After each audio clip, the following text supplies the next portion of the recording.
Ladies and gentlemen, people of all gender expressions, thank you for checking out the North Bank Media Podcast. I'm your host, Patrick Strevens. Joining me on the show this afternoon on short notice was Walter Aliaga.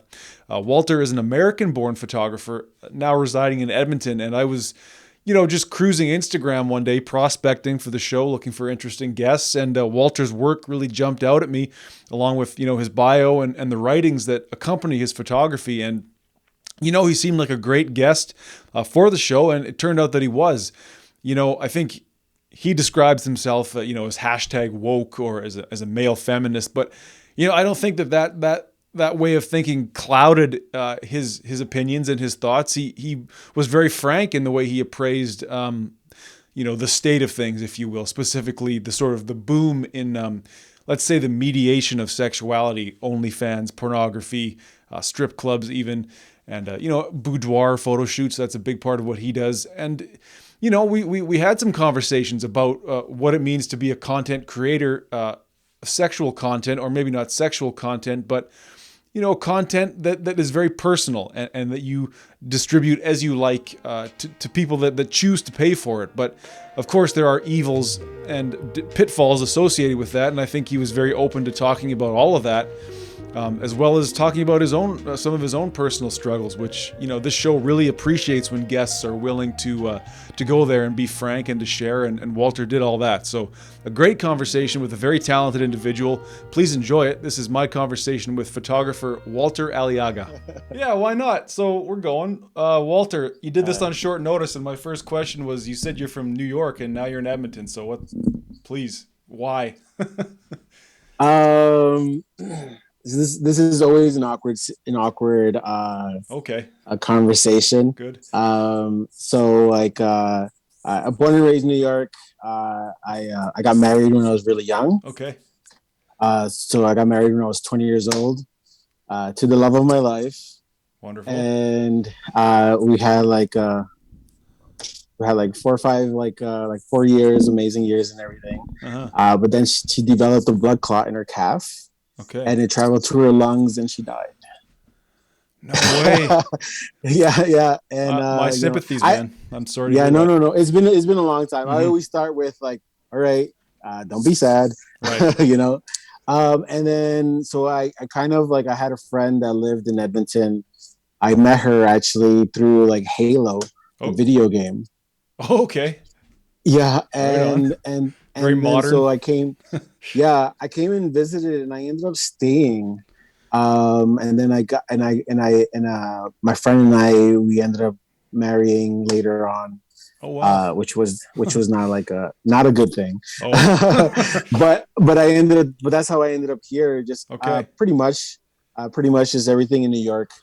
If you ever saw the movie Serendipity, where they fell in love, the ice rink in Christmas and everything. Mm-hmm. Exact. We met at that ice rink in Central Park. Oh. In the middle in Christmas, the whole thing. And so everything in New York just reminded me of her. Mm-hmm. And at that time, obviously when something like that happens, you kind of fight or flight, and I flew. You flew. But you landed okay on your feet, right? Definitely. Actually, not to, I landed way better than okay, because I ended up taking all my investments that I had there, because I worked as a graphic and web designer for Dow Jones on Wall Street. Wow. And so I took all my investments and I brought it here, and I bought a house. And at the time I was really sad, because you're not supposed to take anything out till you're 60 right. or whatever, right? Yeah. So I got hit for 20% or so. But right after that, the internet and the housing bubble hit. Okay. And so if I left it there, I would have lost 95%. Well, I'd rather lose 60, than lose 90. No, for sure. So it was back then, Alberta Oil protected us, right? For sure. Back in the good old days. Yeah. Back in the good old days. So when was it? Not so much now. Well, yeah, and that's the whole thing. When was it that you came out to Edmonton for the first time? What year was that? I can't remember the year. It's been 16 years or so. Okay. So, yeah, I've been here for a while, and like it was nice enough. Like I Hmm. don't. For me, I'm more kind of a you can make a heaven out of hell or a hell out of heaven, right? So like Absolutely. I came here. It was especially at the time, like it was definitely a big market, a lot of money to be made. Hmm. People, plenty jobs were plenty, and all that kind of stuff, right? Right. So that's you came from a corporate, like you're doing graphic and creative work on a corporate background, and did you pursue Yeah. that out here in Edmonton still, or was I there been a um shift? I tried.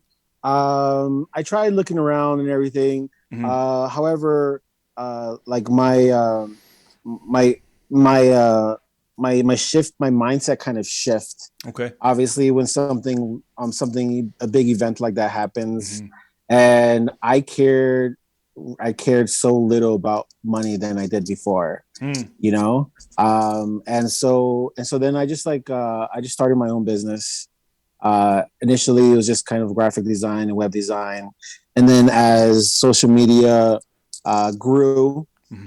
it just became into working with companies and brands with social media. Now, pretty much is just like an online media management and creation. So that will include like websites, graphics, Okay. photography, and videography, and pretty much everything, right? Okay. So if people want to see your work and see maybe if they can get some assistance from you, what is Instagram the best way, or do you have a website? Uh, Really, yeah, really, Instagram is really the best way. Like right now, uh, I think that's like I took down like all my other websites and everything. Just Okay. I have a lot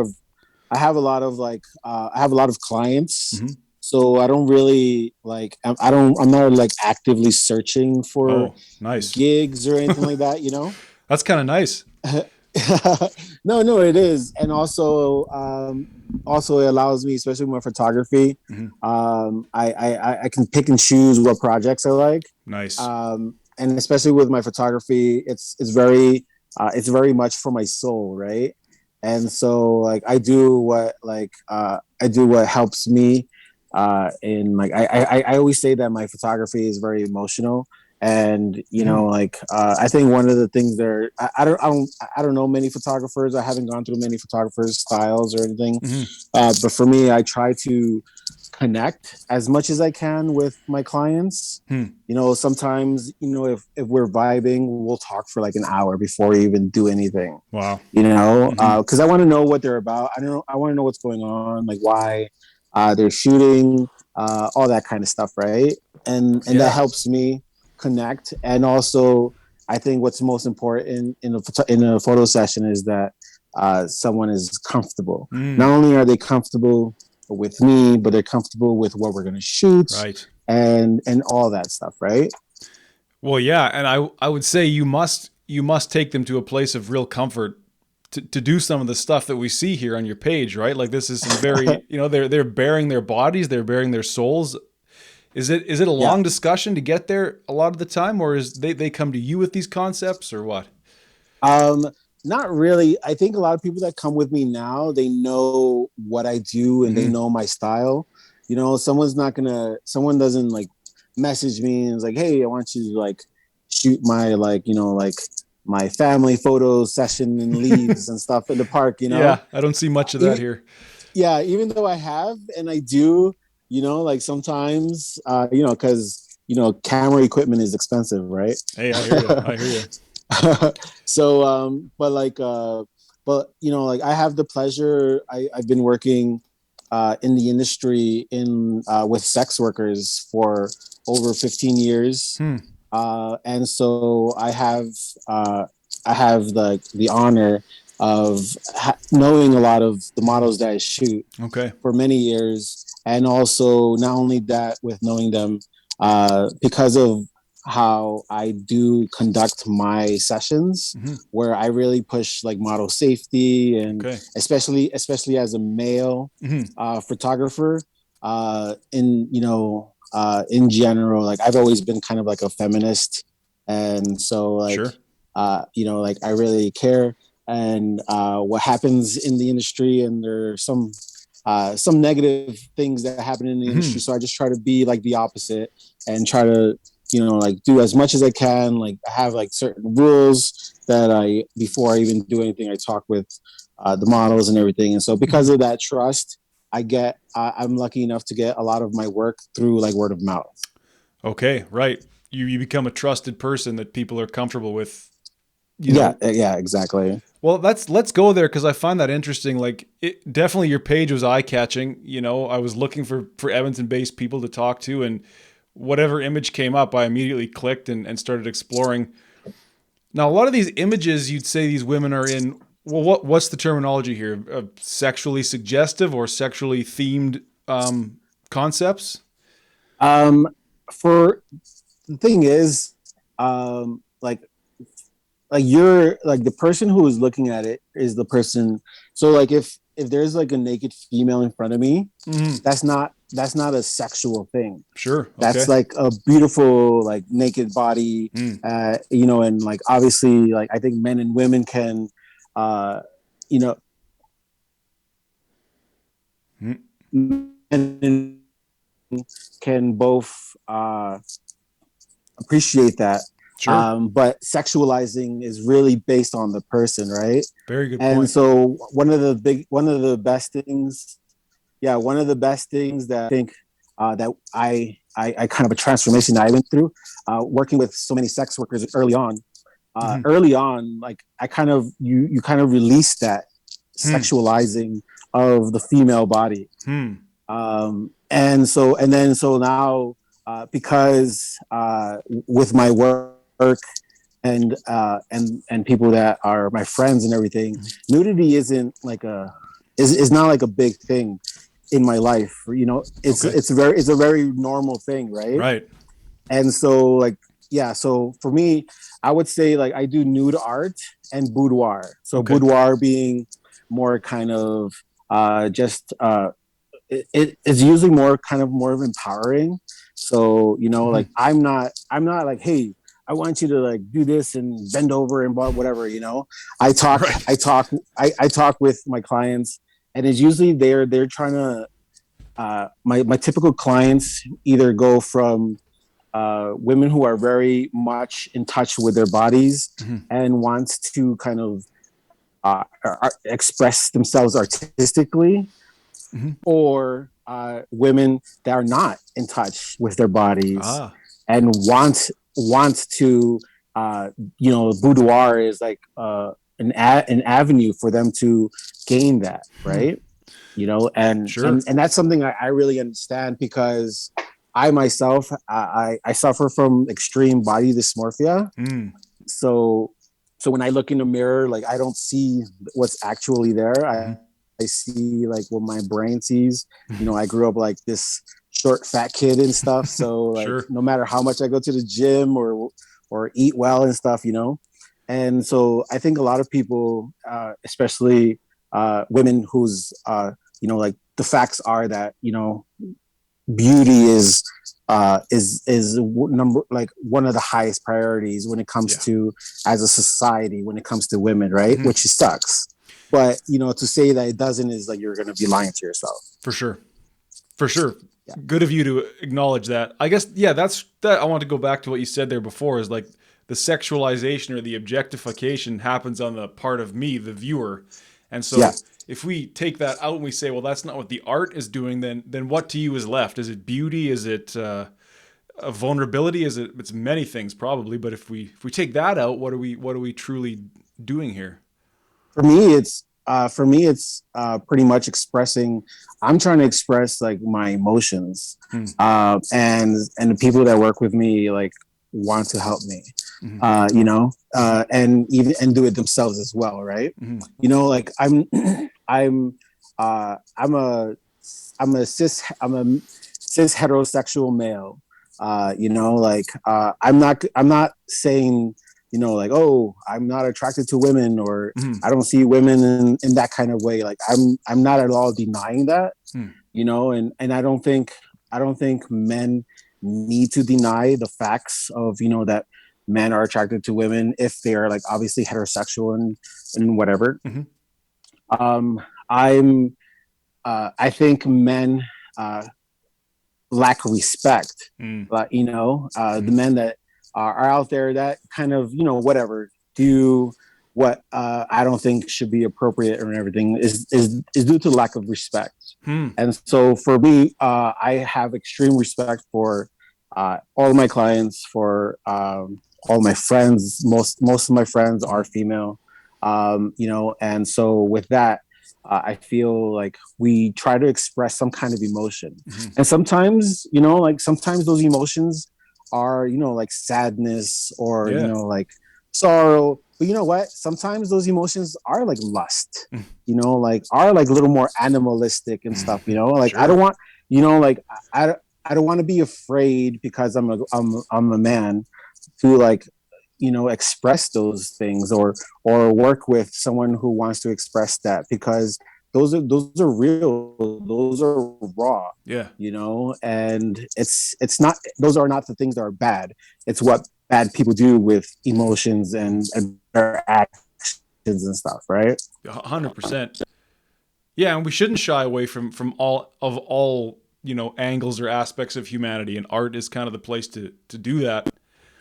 What is it? Maybe you can help me understand, like, how is it that these women feel empowered or take on their sense of agency while posing in these ways? Like, do you know what I'm saying here? Like, some people might look at this and say, "Oh, well, you're just selling sex." And I know we just went over that, but these women, they come to you and say, "I want to bare my body. I want to create art with you, and that empowers me." How does that work, do you think, in their minds or in your relationship with them? Obviously, like every person is like their own unique, and they have their own unique reasons and everything. Mm-hmm. I think sometimes people look at what I'm trying to express, and a lot of my photography is also accompanied with some kind of writing. Yeah. Yeah. And like I've my writing has been always my first love. Oh, okay. And ever since I was young, I suffer from like depression since I was like a little kid. Mm-hmm. And so writing, I used to be one of those young emo kids, Okay. Yeah, for sure. all my fingernails black and like all that kind of stuff, right? Right. Right. And yeah, that was me with like writing poems about my heart being like bloody heart or something like that and stuff like that, and just like I love that it hurts because at least I can feel something. Oh yeah. Yeah. That's that kind of stuff. mm-hmm. And like I found me being able to express myself with my writing to help with my mental health. Mm-hmm. And then when I discovered photography, that kind of accompanied the same thing, and a lot of it is therapeutic. And so for me, I'm trying to express something.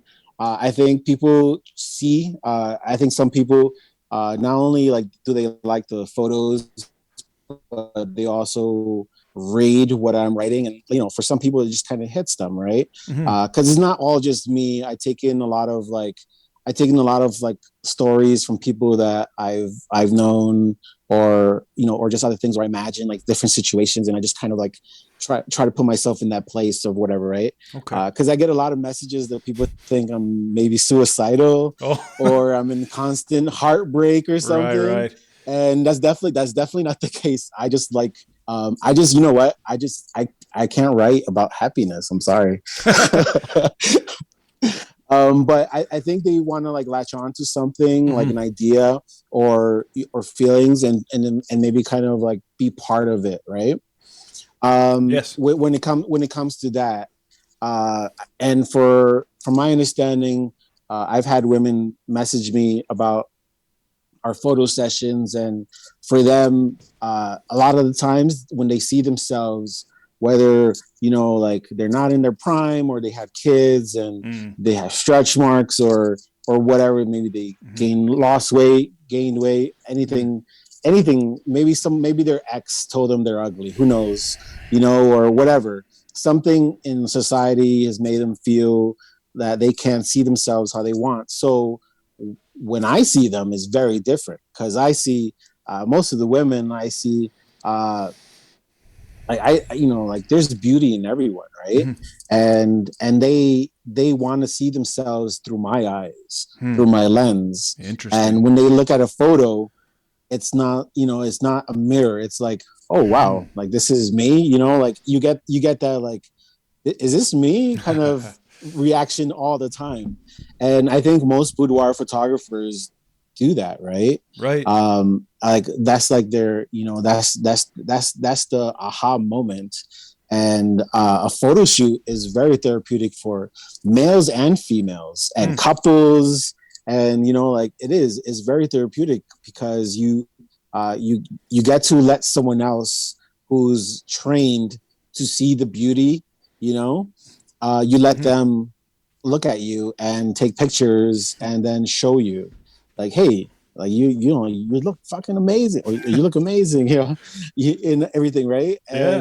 And yeah, so like, I've shot men, and the same thing, Mhm. there's a little lighting here, like, yeah, we know you got a little punch there, but you know what? We're gonna put a little shadow there, so like, all this kind of stuff, right? Yeah. Just seeing yourself at your best. Hmm. And I think for anyone, it's just pretty much like if you walk in the street and someone just gives you a compliment, like, hey, like, you're looking good, or whatever kind of thing, right? And just it just makes you feel good. It gives you those like emotional hugs. Okay. I think that was the aha moment that I just had there, was like the empowerment happens when people are able to see themselves for themselves rather than through all these lenses of society or their own, dysmorphia or whatever it may be. All these prisms, these layers that strip us from our humanity in some ways, and your photography sort of reveals people to themselves in a way, it sounds like. Yeah, and yeah, there's so many aspects where, like, from like boudoir, where they, like a lot of boudoir is based around that, like someone being able to see themselves, not only in some occasions a little, with lingerie, some Mhm. occasions a little naked, like as a man, like, like, I don't know how most men are, but like seeing myself like naked on a photo kind of thing, it's not like an ideal thing. No, I don't think so either. you know but I've had people like shoot me, or I shot myself, Interesting. and it's different, and for me it's very therapeutic. I shoot myself. I try to shoot myself often, Okay. just because I'm fighting that body dysmorphia. Like, I Cool. do go to the gym. I am not, like, when someone gives me a compliment, it's really hard for me to accept Sure. physical compliments, because I know what as my traits are strong, and I never think, just because of how I grew up, is physical and stuff, right? Right, right. That's fascinating stuff, man. So you actually you photograph, you do self-portraiture as well, and you find that's like a healing For process? me, yeah. Wow. For me, yeah. So like, I'm in a process of, my next step is going to be other photographers shooting me. Okay. You haven't made that step So yet? You haven't done that yet? no, no, no, no, not Okay. there. You know what? I was there, and then I got that, that COVID 20 or 15 or Oh, whatever. yeah, yeah. And then I was like, oh yeah, let me hit the gym a little bit more. Sure. Hey, that's fair enough. Well, I'm a videographer and I work with people all the time from behind the camera, and through this podcast I've recently started going in front of the camera, and it shatters you in some ways. It's for better and for worse, it's like, that's how I move, that's how I sound, that's how I look. And then you have to ask Yeah, yourself, is this a problem or am I seeing it as a problem? I don't know. yeah, no, no, definitely. It's being in front of a lens. Mhm. It's a different, and I do it to kind of like connect with like models and clients, Mhm. because it is hard. I'm Oh like, yeah. hey, just move your arm and just do this, and give me a smile that doesn't look like like you're being held up. Right. And but when you're in front of a camera and there's lights, Mhm. let alone if there's more than one person in the room. Oh Yeah. yeah, no, that's a different story. Big time, big time. So you say you work with sex workers regularly, and you have been. What do Yes. you mean by that? Internet people, like OnlyFans, or are you talking like street people that sell on the Um, street, or? No. Selling what on the street? Their bodies. I think like sex workers obviously it's a very broad. So Sure. a lot of my clients are maybe escorts. Okay. A lot of my clients are strippers. Okay. Gotcha. And then also because of during COVID, a lot of my clients are OnlyFans models Right. as well. And so I've been working. One of my clients is one of the owners of strip clubs in Alberta, Okay. and so like, I do work for them, like on their brands Okay. and their marketing and everything. But because of that, I have been connected with strip clubs and strippers Mm-hmm. for many years, and so that's why I have like a long time of connecting and Sure. having friends that are strippers and everything. So yeah, you know, and anyone really in this because of my work comes from word of mouth, Mm-hmm. and especially when we're talking about this kind of work, Mm-hmm. like I definitely think you should, like I said, like I push like model safety, Right. like if a girl goes on Instagram and just says like, oh, I need some nude shoots done, they're gonna get like, oh, Yeah. anybody that has a camera phone is No gonna kidding. message them, Sure. and so Yeah.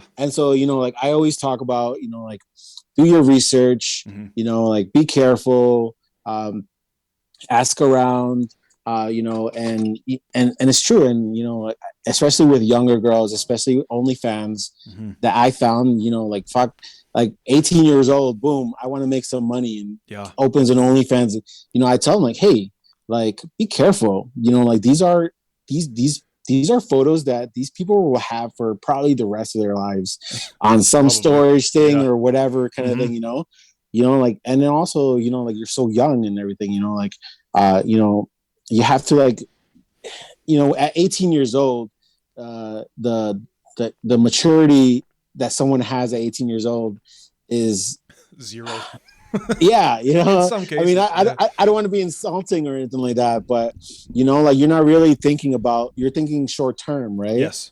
That's a good way to put it. So, and then also, with safety wise, like they think, oh, okay. The thing about photographers get this little trust, unearned trust, like, Sure. oh, he's my photographer. Like they're on an assumption that this person is going to take care of them, Mm. is going to like do right by them and all that stuff. This is nothing. I don't have like to pass a test. Right. I don't have some kind of, some kind of like police record I need to make sure or Sure. whatever, or Yeah. be signed up anywhere. Like, no, like you're giving this unearned trust to these people. Mm. And especially when it comes to women shooting with men, it's, even more so, and so that's why, like one of my rules is like, like look me up, ask around. If you want, you can bring someone with you for sure. Right on. There needs to be rules about where you can change, have areas where you can change and all that kind of stuff, right? And then there's just a lot of rules, just so like they can feel safe and be safe. Beautiful. Now, so I imagine there's horror stories then of photographers that aren't really truly in it for the art, and they're just sort of Oh, 100%. Well, probably we call them sure male photographers that are not really in it for photography, just like guys with cameras, right? guys with cameras. Yeah, well, that's a Yeah. good way to put it. So where do you come out on this whole? For sure, COVID has been probably a boom in OnlyFans, right? And women able to market Yeah. themselves in any way they choose. Do you see that as part of the empowerment process, where they can have control over their image and disseminate it and make money, and could even get financially independent through that? Do you see any moral issues with that, or are you all for the kind of the creator doing the I'm thing? I'm all for women doing whatever the hell they want with their bodies. Women, any choice that you want to do with your body, like I'm with you. Like, Mm-hmm. great. The only negative that I see is the age where women are making choices to do this. Sure. Because it seems like, oh, OnlyFans, yeah, you know what? Let me just like make a whole bunch of money and everything like that. And you know, there are occasions where someone can come in and make a lot of money, but a lot of the times it's a grind.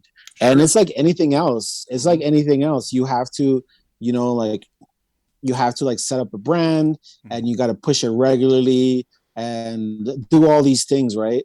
And then also comes to a point of like a moral issue, you know, like morally, what are you okay with? You know, like are you just gonna do are you just gonna, you know, post some nude pictures, Right. or are you gonna be going straight into porn? Right. And you know, like in what other age besides OnlyFans era is like porn such a prevalent like you know, like career choice, you Yeah. know?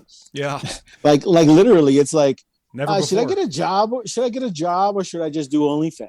Right. You know? Right. And then you know what? And then people can come in and thinking, oh, you know what, I'm just gonna post like a titty pic. Who cares, right? Like, you know, like whatever. But you know what? If someone throws down enough money, you'll probably do enough things that you might have never thought you would have. And Yeah, you know, probably. and you know what? That's the same thing with me. Like, Okay.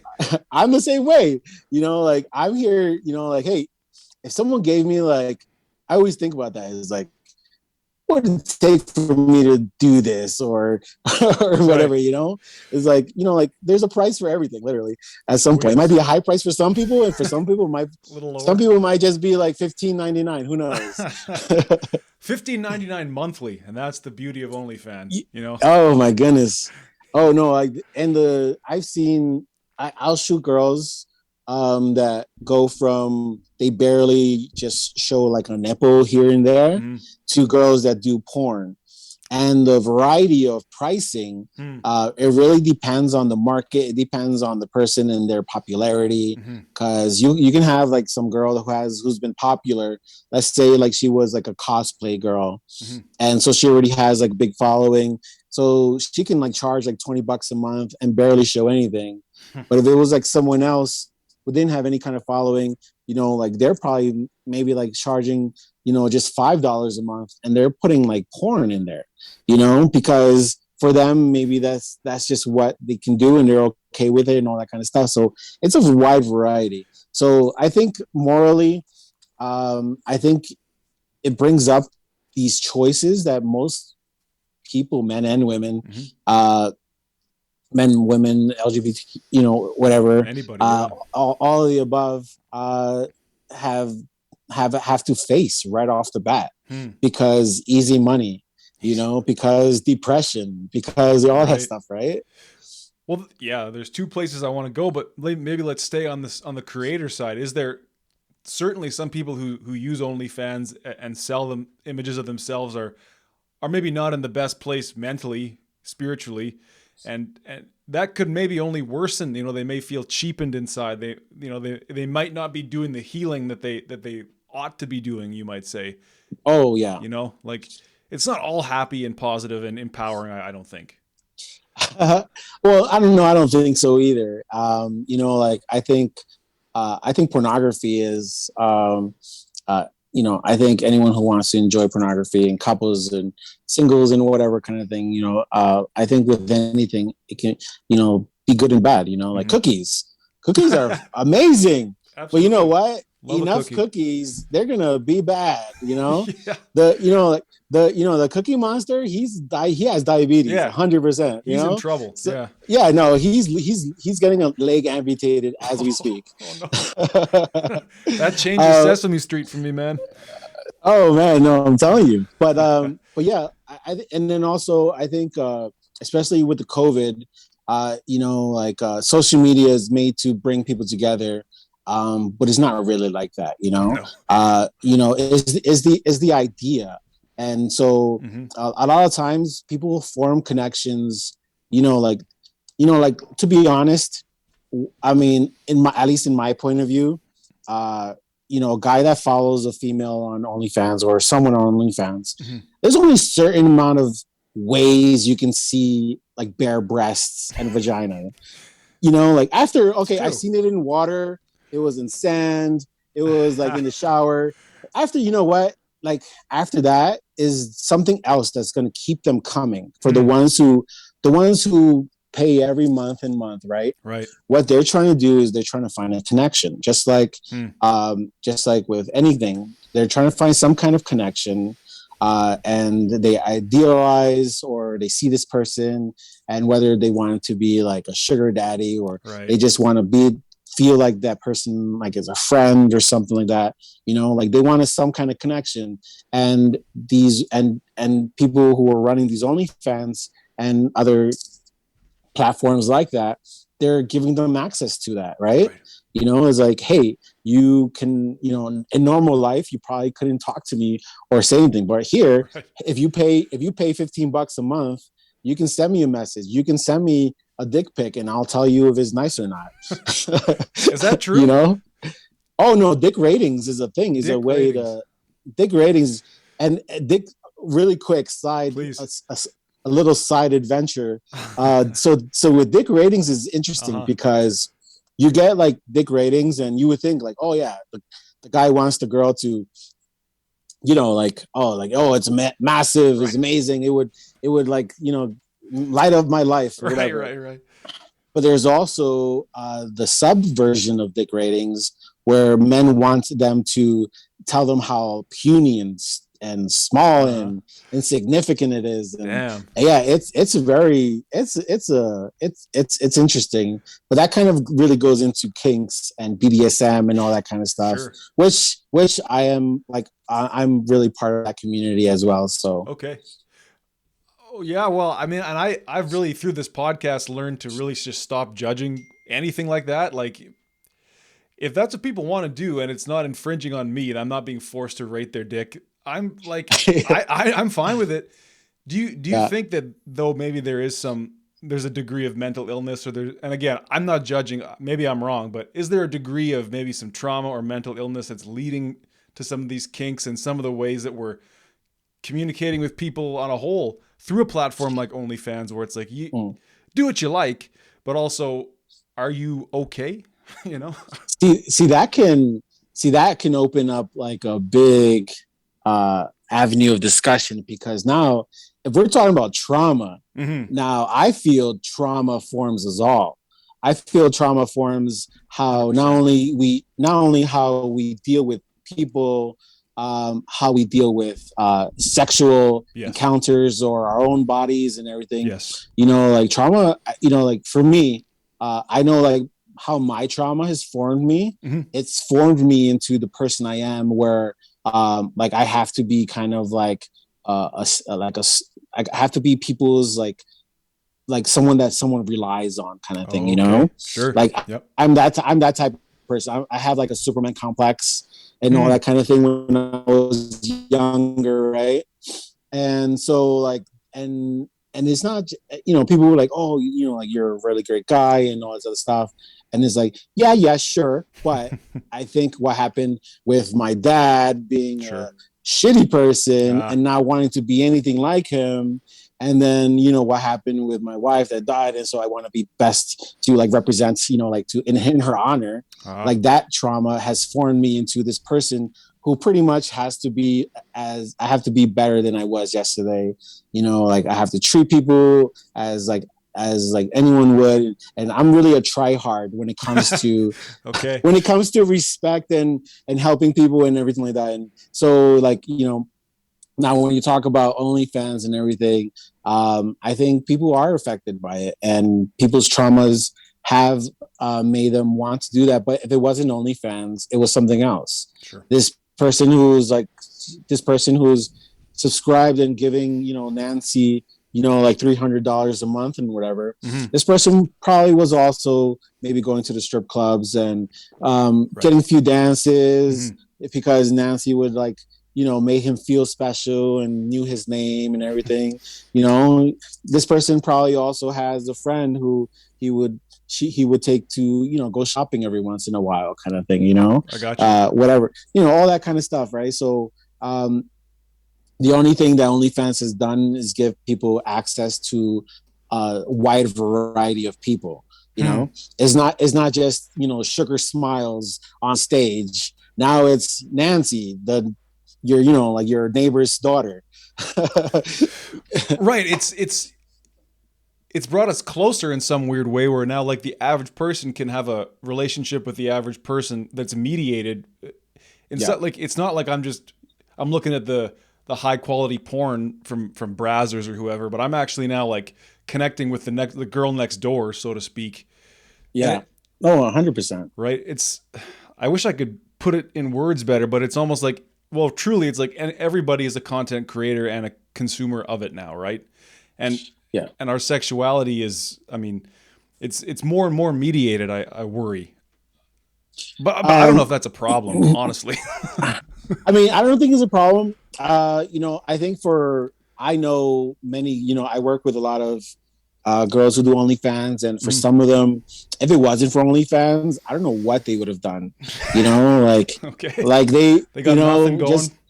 Just because, you know, like, you know, they can't make enough money at work, Right. or they can't find like a job or something, especially back in the day when like COVID was really bad and everything was closed and stuff, right? You know, and then or I know a lot of moms who have kids. Well, they can't have a job and afford to take care of to have like someone to take care of their kid while they go to the job, right? Sure.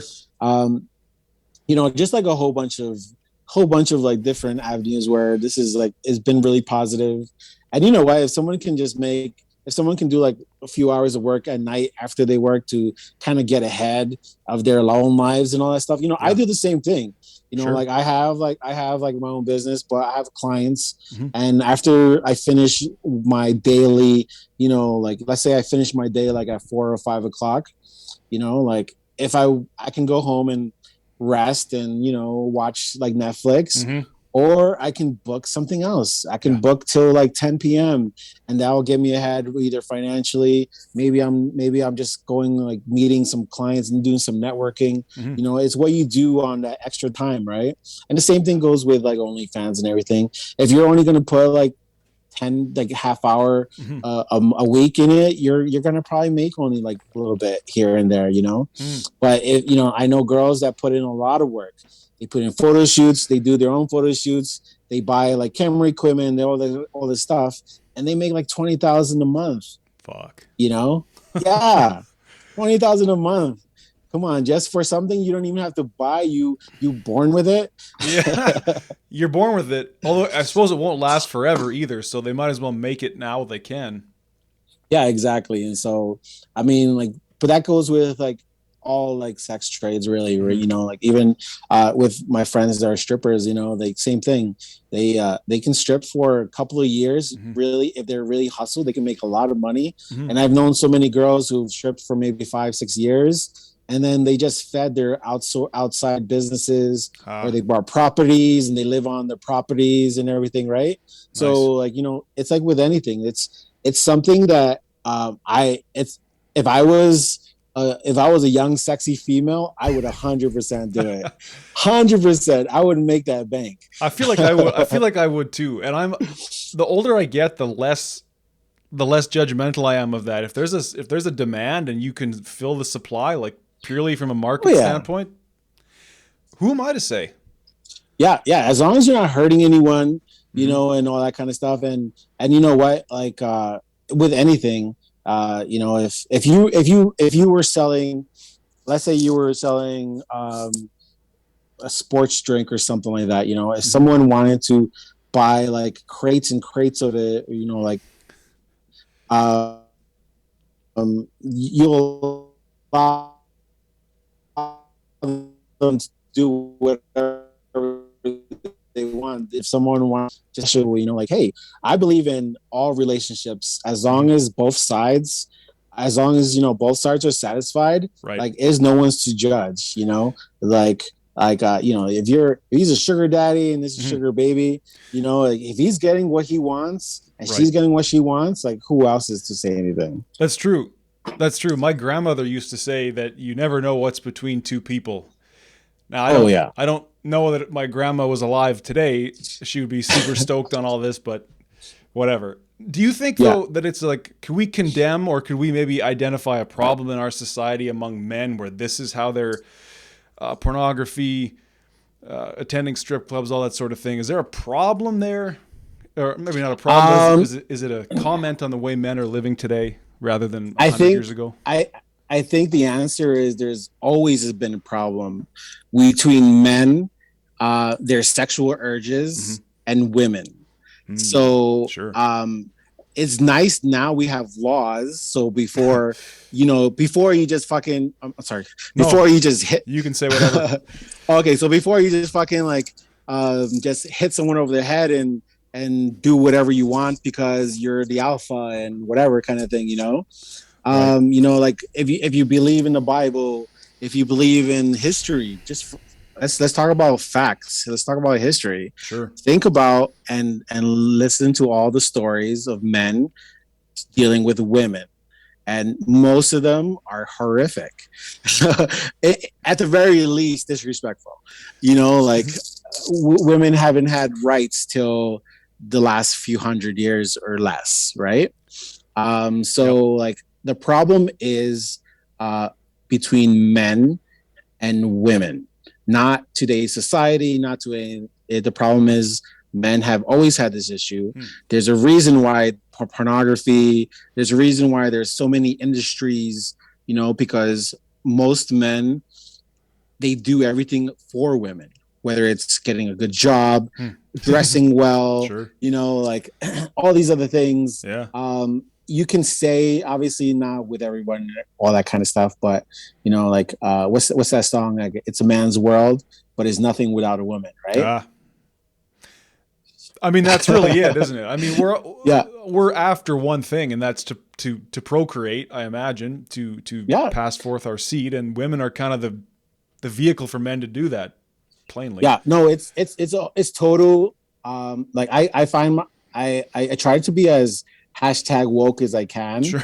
Okay. But I see lots of things where I tell people, like, you know what, that thing that I thought or that thing that I said, that was pure monkey brain. It's pure. It's right. pure me. Me. Like a jealousy thing or whatever. Is just pure like me. Like, no, this is my banana. Right. No man can be. Like right. All these other things. We do a lot of things as we no matter how like advanced we are, we still have that monkey brain. Right. And I think even the more advanced we get, all those advancements, the monkey brain is still kind of behind it, whether it's territory, creating more value, creating more capital, whatever you want to say. I do think we give humans a bit too much credit, truly. Yes, I 100% think so. I 100% think so. And it's a little sad sometimes.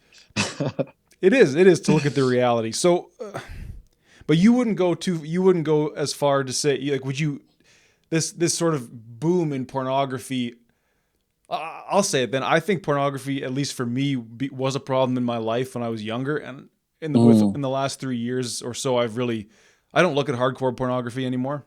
I've expunged that from my life, and I'm better for it. Yeah. I'm a better person without it. Yeah, no, like, I don't know. It's really hard because, on one end, when it's a woman choosing to make pornography, like I said before, I think a woman should be able to do whatever they want. And if they want to fill a need and make their lives better, then great. Like whether pornography is good or bad, like I think in general, I think we can say, like, at least I can say is not like the best, right? Fair. Yeah. And but like I definitely am always going to stand on a woman's right to do whatever she needs to do to with her body and to make some money and all that kind of stuff, right? Yep. Like I don't, even though I do shoot OnlyFans material, like my the main artistic side that that's my main clientele and everything. I don't consider that pornography. I consider it art. Okay. So, like that's like a on that end, like Mhm. yeah, No, no, I no issues with the people that create it. I guess I just have freedom of choice as a consumer to say I'm better. I'm better without oh it. yeah, yeah, 100%. I'm better I'm better without black tar heroin. Yeah, So for sure. I I say no. Just say no. Just say no. Yeah. Yeah. I wonder though, maybe because I developed a bit of a problem with chronic consumption of it and chronic, the behavior that goes with pornography, and you do too much of Yep. that and you can wreak some havoc on your body hormonally, I think, and on an energy, a focus, a drive level. I'm saying if you're Well, not jerking off too only much. yeah, not only in your body. I mean, like I was young and I watched a lot of pornography when I was young as well. Mm-hmm. Just mentally as well. Yeah. Where the amount of stuff that actually like interests you. So eventually you're going on a date, and if you try to get intimate, it's like, hey, all right, like just to let you know, it's like nothing can really start till we get like two clowns and some farm animals in here, Right. when it gets to that level, like, yeah, you know what? Maybe you should like chill. Right, because there's something about making sexuality, I think, into a thing where I'm spectating.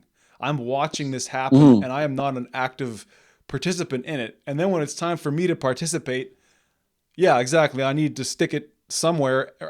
I need a clown and a gerbil or whatever, right? Like I've completely lost the plot of how sexuality figures into my life in a Oh natural yeah. way. Yeah. No, I think pornography is, it can be very addicting and all Mm-hmm. that stuff. And sometimes you do need to cleanse. And Yeah. just like anything else, Mm-hmm. just like someone who's a chronic weed smoker, Yeah. they'll like, they'll stop for a while. So, cause they're not getting any kind of effects at all kind of thing by it. Right. Mm-hmm. And especially when you come to relationships and marriages and everything, pornography has ruined how many of those, right? Um, so yeah, no, I definitely like understand on that aspect and Mm-hmm. everything, but that's the same thing, like it's the same thing, like I had partners who were alcoholics, Okay. and like were just like alcohol. Am I gonna say that alcohol is bad and no one should drink alcohol kind of thing, Mm. is based on that person. It's Yes. based on like them abusing whatever Mm. it is, right? Totally. So yeah, so like on that end, it's like on a per person basis. But whether it's like all in all bad, I don't think so. No, I think that's fair. I also think you make a good point where just in the same way as like me, the consumer, I'm the problem. If the pornography is a problem, it's actually it's a problem in me. Just like the alcohol is a problem in relation to me. It's me that's the problem actually. Yeah, Not what I'm doing. yeah. I'm curious about like you're friendly with some of these sex workers or OnlyFans creators, strippers. What is their attitude towards their patrons generally, really? Like how do they I talk about think these men that pay them? I think for the most part, the at least the at least the girls that I know, Mm-hmm. like they're respectful. Like they're not like back there just like bad mouthing people and everything. I think for the most part, they're very aware of the relationships that they have, Okay. right? Like this is John. John comes down and he buys me out every once in a while. Mm. Because John, you know, a lot you'll see when it comes to OnlyFans, when it comes to dancers, even when it comes to probably well, I know, even when it comes to even actual sex, Mm-hmm. whatever, like escorts and everything. The people who come regular or become regulars and everything, Mm-hmm. and they'll pay for whatever services, a lot of times they just pay to spend time with the person. Mm-hmm. They like I know so many dancers throughout all the years. These regulars, they'll buy the girl out, and they just want they don't want dances. They don't want to see the girl naked the whole night. Everything. They want to have some drinks with a pretty girl who makes them feel special. Right. You know. And because maybe at home they're not getting that. Maybe they're alone. Maybe Right. they have a wife that doesn't give them attention, or they're in a bad marriage, or maybe, you know, whatever the case is. And I can understand that, you know, like sometimes, you know, like I think all of us as humans, we want that connection. We want the intimacy. Mm-hmm. However, intimacy doesn't mean sex. Right. However, as well, to, you know, have intimacy between men and women as friends is really hard, because of our previous conversations of, you know, like men and women and the sexual attractions and all that kind of stuff. And you know, like, not that men can't be friends with women, because most of my friends are females, and I do have intimate connections and intimate friendships with my friends. However, not everyone is like me, as in where I can differentiate and use respect to make those boundaries, right? Right. So there, you know, there's not many people who you can, you know, like if a female wanted, or if a male wanted just some kind of connection, or I want to cuddle with someone and everything, a lot of times that kind of will, you know, it'll turn at some point. I think for the majority, right? And so a lot of these people, they want just intimate connections with someone that's pretty. And sometimes not even someone that's pretty. Sure. You know, like I've known, you know, all women are beautiful, obviously. But, you know, like if you go to a strip club, you know, sometimes there's just like the girl next door kind of thing. You know, like she's a beautiful woman in the sense of women, but in the world of the strip club, where we're being you know, we're basing everything on like beauty and everything, you know, the more kind of girl next door type, a lot of times she would be busy all the time, because she's less she's like someone's can feel like they can connect with, right? Because it's like their neighbor, or someone that they can actually maybe have gone on a date with her or something themselves, really, you know. And so, and a lot of times with these regulars, that's what they do. They like connections. With OnlyFans, a lot of times, I mean, most of the times, I always tell girls, make a wish list, make an Amazon wish list, because guys, you know, like, yeah, a guy will give you a tip and everything like that, but for these long-term guys, they'd rather buy you something that they know you'll wear, or like a bag, or something like that, because that connects that person to you. And so when they see that girl wearing that or doing that, like, they feel connected, you know? That's interesting. Hey, it really is about a connection. It's like sex is part of that connection. Like, and people are just seeking to fill the void in some ways, right?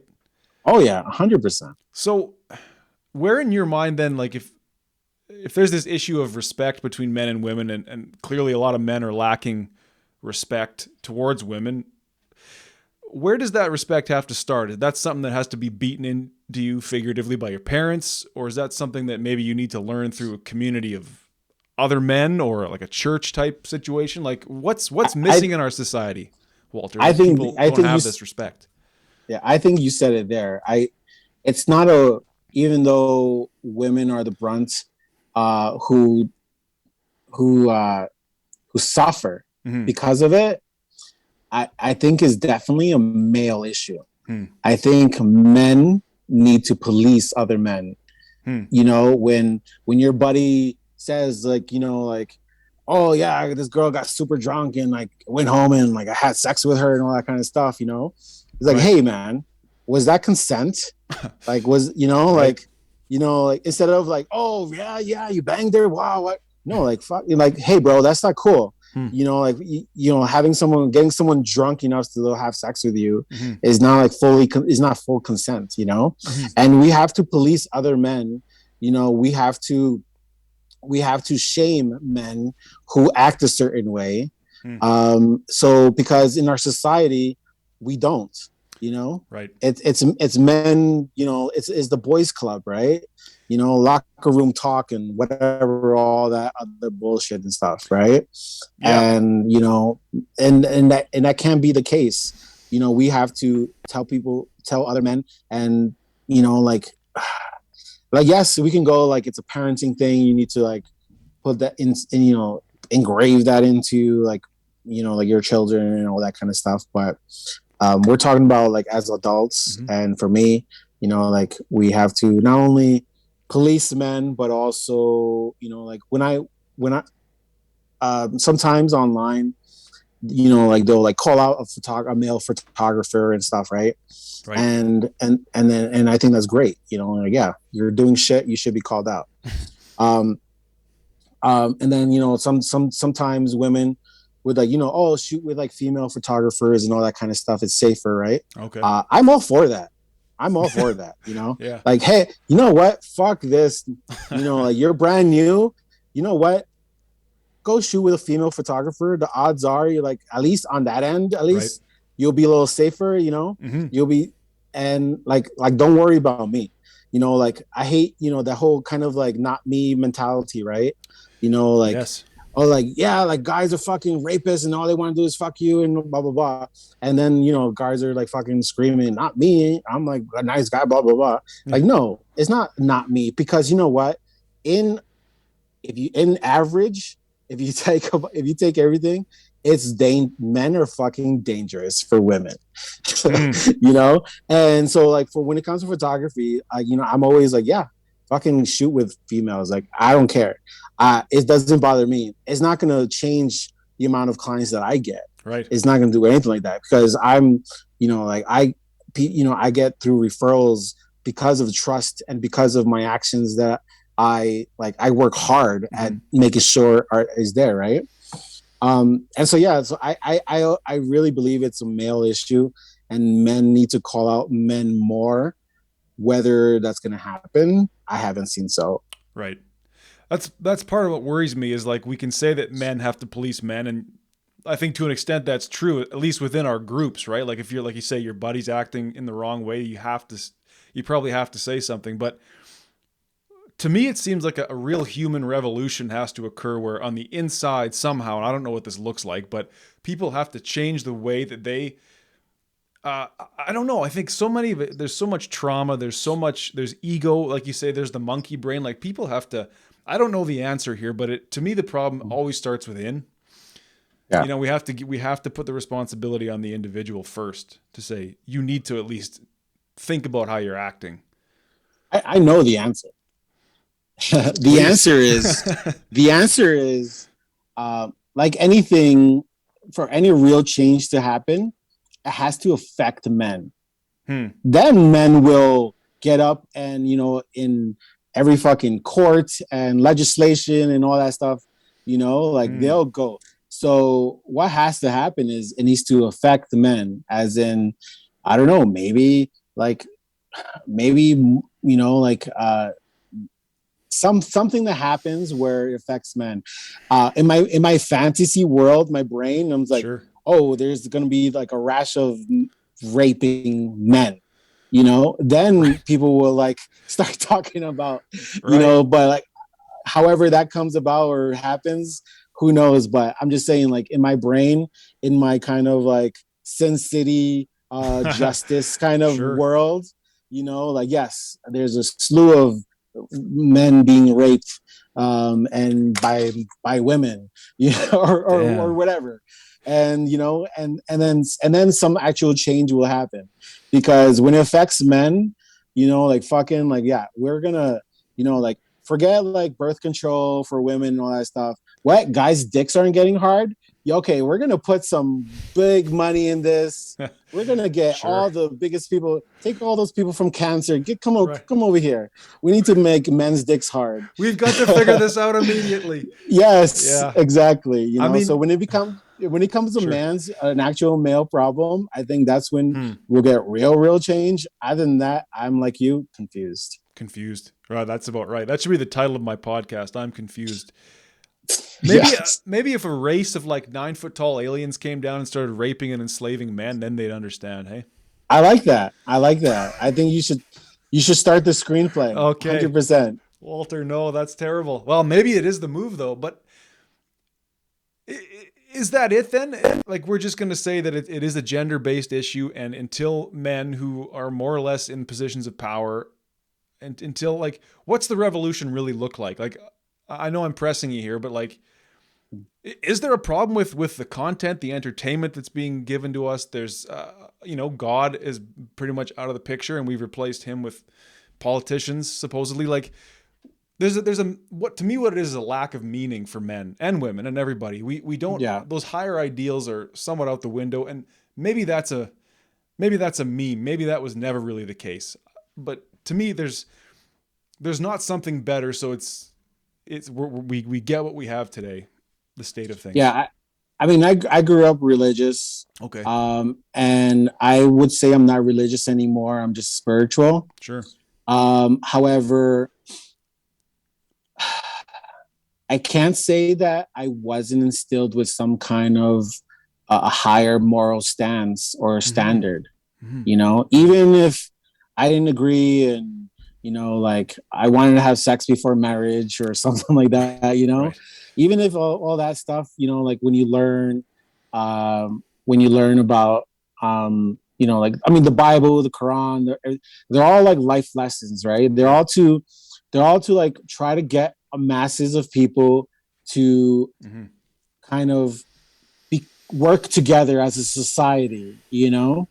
Like, Sure. I mean, like the Old Testament, they talk about like pork, because back then, like Chris Rock has a great thing about a great skit about pork, and back then pork would kill you, but like today pork will save your life, like I wish I could say like Chris Rock, but like things like that, they talk about women menstruation and how they need to be like outside of like move outside of the town and all this other stuff, right? Because right. back then they're just trying to like put in like ideals, like overall ideals for society to work together. I think you're right. We don't have that, like, I don't think the church is the answer, but it's something, like there, like I believe in energy. I don't know, like, like I believe in, like different things. Sure. However, I think kids should be taught, like an thing, be kind, be kind to everyone and all that kind of stuff, right? Yeah. But yeah, politicians, money, those are our new gods. Yes, sir.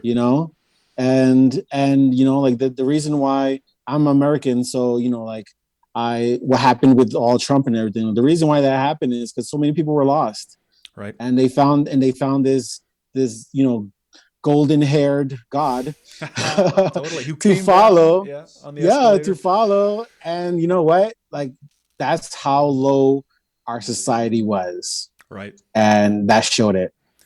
Right. There is that saying, when you're low, it's a low door that opens. So it's like you do get what you ask for in a sense when you're down there. 100%. Walter, man, this was great. I thank you for doing this on short notice, and for you really shared a lot of personal stuff. I appreciate that, man. Yeah, no problem, man. I appreciate it too, and I always like talking, and yeah, I'm all about like deeper thinking. Hey, that's great stuff. Well, we'll do it again then. How about yeah, for sure. If people want to see your work, the best way is Instagram, probably.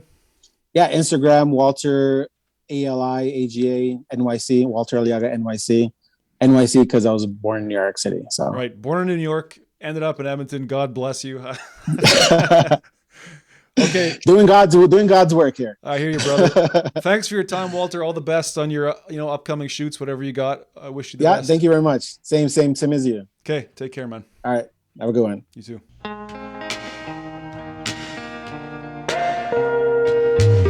Thank you for listening to the North Bank Media Podcast.